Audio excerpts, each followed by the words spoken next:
Nikola came to emerge as the new Tesla.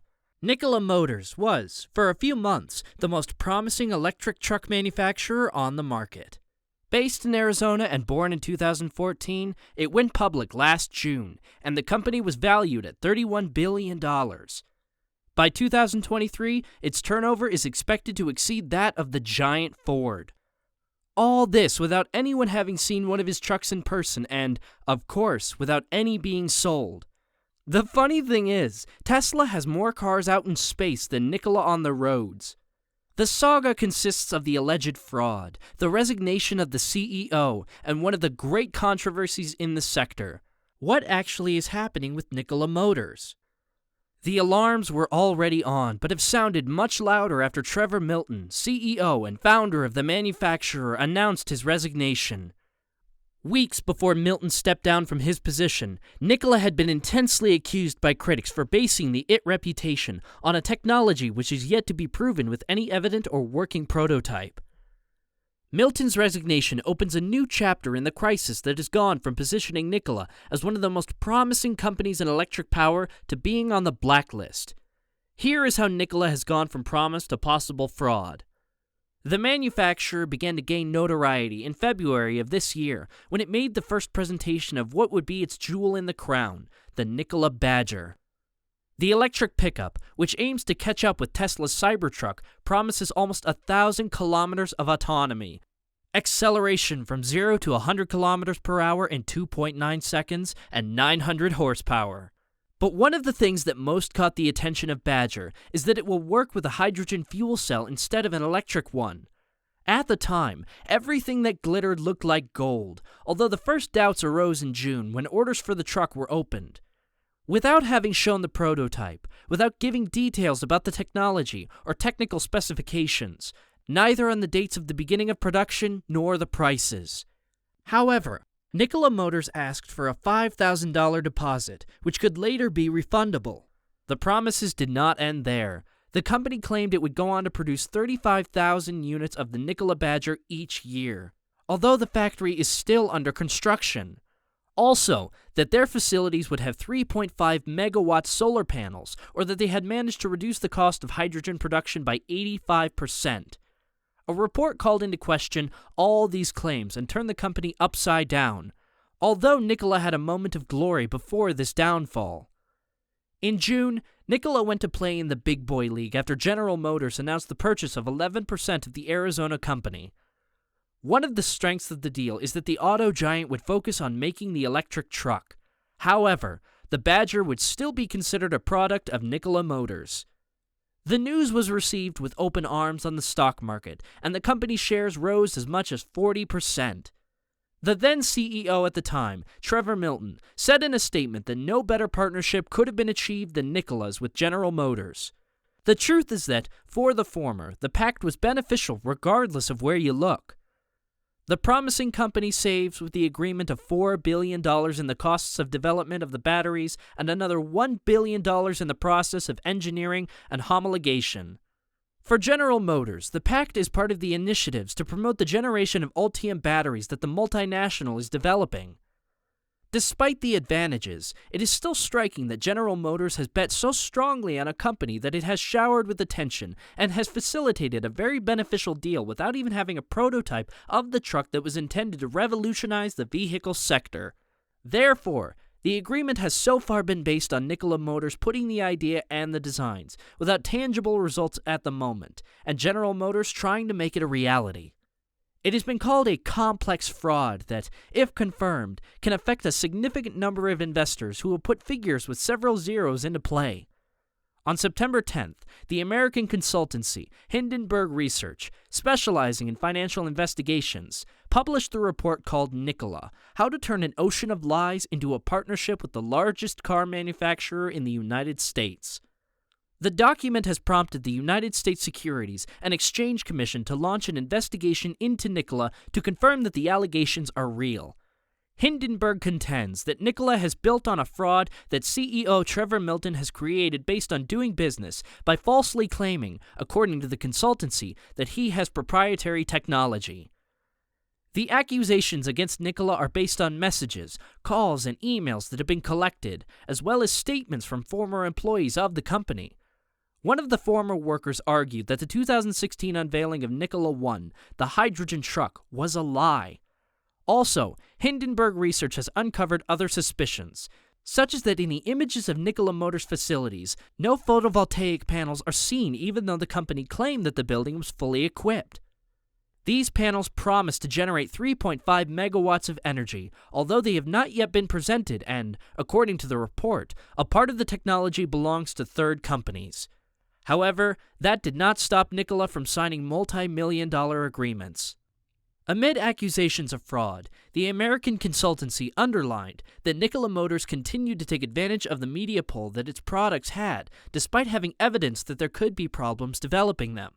For this reason, the agreement with General Motors could have been the way to stay afloat and take advantage of the multinational's technology and batteries. In this context, more doubts arose about the nature of the agreement between the two companies, which would have benefited Nikola in many respects.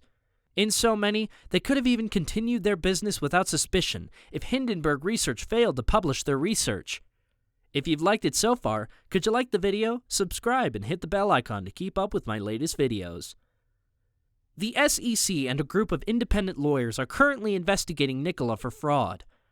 Protective fund investor and manager Whitney Tilson, who has been following the case closely, wrote in a newsletter that he could predict with confidence that General Motors GM will end the partnership it announced with Nikola last week, that Nikola's stock will collapse and Milton will end up behind bars for securities fraud.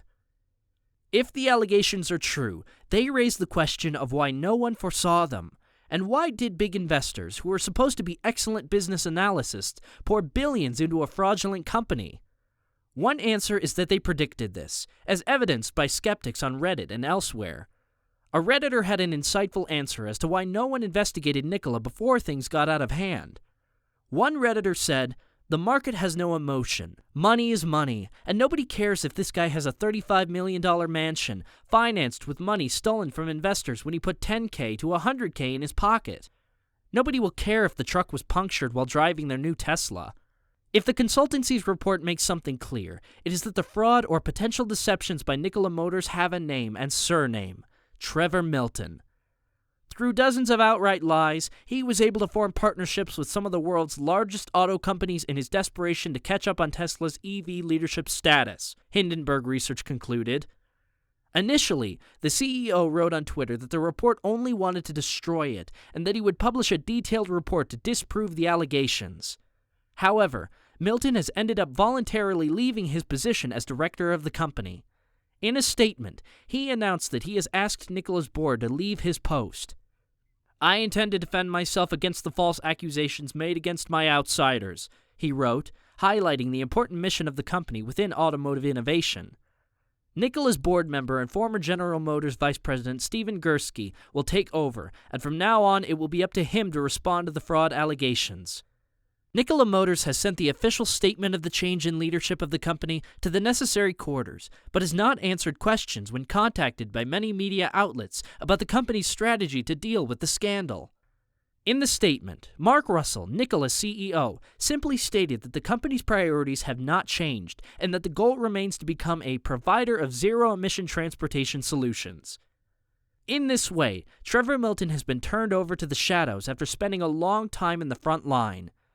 In a strategy similar to that of Elon Musk, the founder of Nikola has used Twitter to promote the company to such an extent that some investors admitted losing the pace of his publications, reported Bloomberg. For now, we don't know what direction the former CEO may take. Despite his resignation, Milton still owns more than 5% of Nikola Motors, and one of the options is for the former director to leave the spotlight, but with a considerable amount of money in his pocket. It should be noted that it is very difficult for Trevor Milton to recover from this slump and for the company to lose credibility, especially since it is in the early stages and has not yet officially introduced any of its products. Also, if they've already cheated once, why couldn't they do it twice?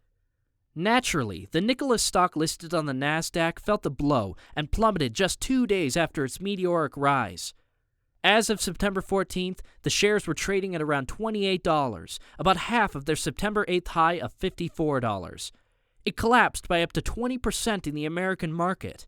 Also negative is CNH Industrial, which through Iveco holds a 7% stake in the American truck company.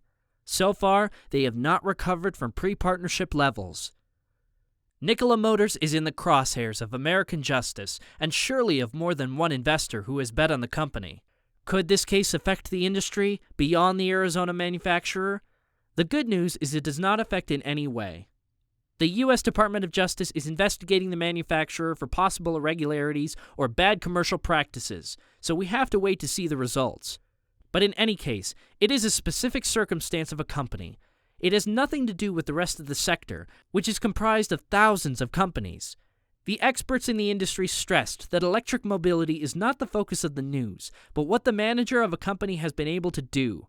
In this context, it can be agreed that the sector is made up of thousands of companies, although this type of news is not good for disruptive companies.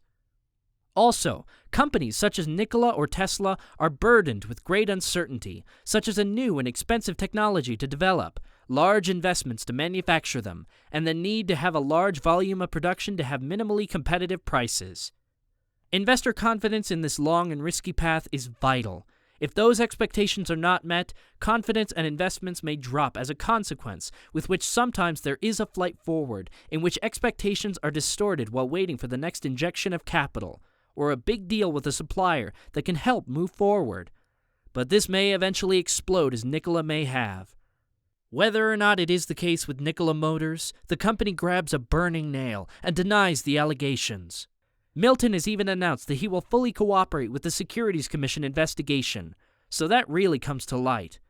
However, for now, everything indicates that Nikola Tesla would be more proud of how his surname has been used than his first name. Anyway, that's it for today. Tell us in the comments on whether you believe Nikola is a fraud, and make sure to subscribe, like, and hit the bell icon.